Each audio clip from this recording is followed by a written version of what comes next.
Alaikum, je m'appelle Mehdi, je suis un frère comme vous, un simple frère. Je suis pas un savant, je suis pas quelqu'un qui prétend avoir la science ou quoi qu'est-ce.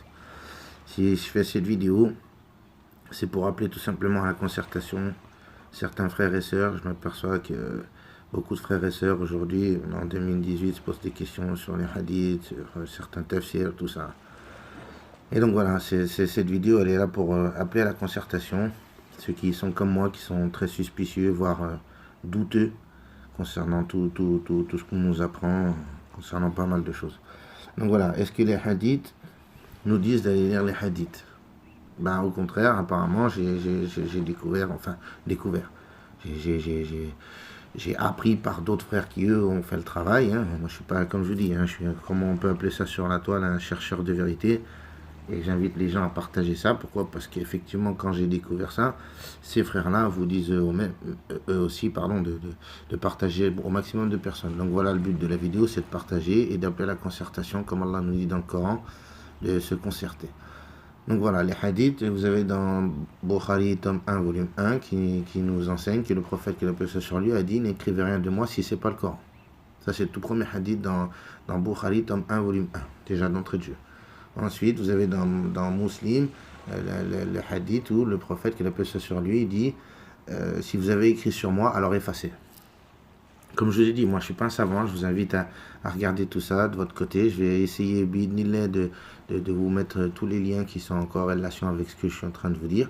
Et faites vos recherches par vous-même et vous verrez bien que voilà, c'est écrit noir sur blanc, c'est des sources sunnites, c'est pas des sources chiites, c'est dans nos livres à nous. Donc on ne peut pas dire que voilà, ça a été inventé, c'est dans Bukhari, dans Muslim. Vous avez pas mal de hadiths, effectivement, qui sont assez hallucinants, dans le sens où je ne comprends pas qu'on ait ces hadiths, puisqu'il y a même un hadith qui nous dit que le prophète était en train et il a croisé Abu Huraira, et qu'ils étaient en train d'écrire les hadiths, et le prophète leur a dit: êtes-vous en train d'écrire un autre livre que celui d'Allah? Et là, le compagnon qui s'appelle Abu Huraira, dans le hadith, je vous le dis comme je l'ai lu, lui répond en lui disant: nous voulions simplement parler de toi, n'avons-nous pas le droit de parler de toi, Ya Rasulallah?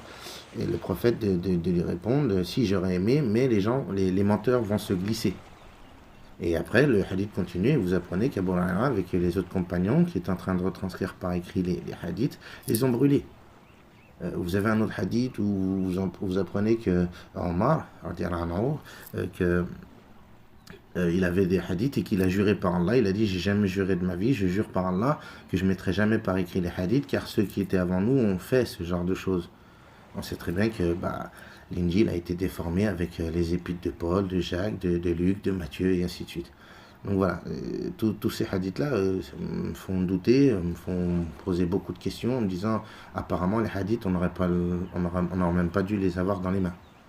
Et il faut savoir apparemment aussi que c'était le fils de Omar, donc il s'appelait Omar ibn al-Aziz. Je vous invite, je vous ai dit, je vous mettrai les liens en contrebas, enfin dans le lien de la vidéo.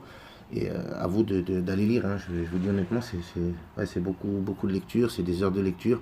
Et vous verrez que tout ça, c'est des sources qui sont chez nous, quoi, entre guillemets sunnites, comme on dit. Donc je me pose des questions. Si encore on avait entendu ça des chiites, on aurait pu se dire: bon, peut-être que pour ceux qui disent que les chiites ont mangé une frappe, moi je vous dirais qu'honnêtement, aujourd'hui les chiites ils ont mangé une frappe, mais nous aussi sunnites on a mangé une grosse frappe. Voire plus grosse qu'eux, parce que tout ça c'est dans nos livres à nous, quoi. C'est pas des fatwas, c'est pas des... Voilà. Donc voilà, je vous invite à réfléchir avec moi, Inch'Allah, à se concerter. Dites-moi ce que vous en pensez en retour. Ça, c'est une première vidéo. Comme vous voyez, le travail, c'est pas un travail de savant. Moi, je suis pas un savant, je vous le redis. Je suis, comme vous dites, comme on dit tous, un chercheur de vérité. J'invite mes frères et sœurs, Inch'Allah, à réfléchir avec moi, à regarder ces liens, à lire. Et puis, je reviendrai vers vous, Inch'Allah, assez vite pour... essayer d'améliorer un peu le travail. Donc ça, c'était juste une première vidéo pour mettre, comme on dit, en appétit. Vous verrez qu'il y a encore d'autres choses qui sont plus qu'interpellantes. Il y a, pour certains, je connais les numéros, pour d'autres, je ne connais pas les hadiths. Mais après, on parlera vraiment automatiquement notre Coran, et vous verrez que le Coran est plus que détaillé, comme Dieu nous le dit de toute façon. Donc quand vous entendez qu'apparemment les hadiths sont là pour expliquer un Coran, alors que Allah nous dit que son Coran il est détaillé, C'est ce que j'ai posé une fois, enfin j'ai posé la question à mon prof, euh, entre guillemets, ben voilà, sunnite, hein, qui m'enseignait les béabas de l'islam. Je lui avais posé cette question en disant, mais vous me dites d'un côté que le Coran il est infaillible, personne ne peut l'attaquer, personne ne peut le toucher, et de l'autre côté vous me donnez des livres où on vous dit que certains hadiths ils sont daif, ils sont sahih, c'est comme si j'allais à l'école et on me dit, bon bah ce livre-là il n'y a aucune erreur, c'est parfait, et puis bah, dans ce livre-là il y aura des erreurs, à toi de trouver lesquelles.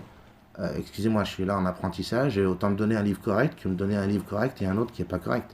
C'est ça que j'ai trouvé bizarre, et j'invite tous mes frères et sœurs qui ont un cerveau, comme Dieu nous dit, de méditer, de réfléchir et de ne pas croire bêtement. Tout ça, c'est des versets, Dieu nous dit de ne pas croire bêtement. Donc voilà, le but de la vidéo, c'était tout simplement une petite mise en bouche pour voir ceux qui sont intéressés par ce sujet, et je pense que c'est un sujet plus que capital. Je vous dis salam alaikum à tous mes frères et sœurs, et à très bientôt, Inch'Allah. Salam alaikum.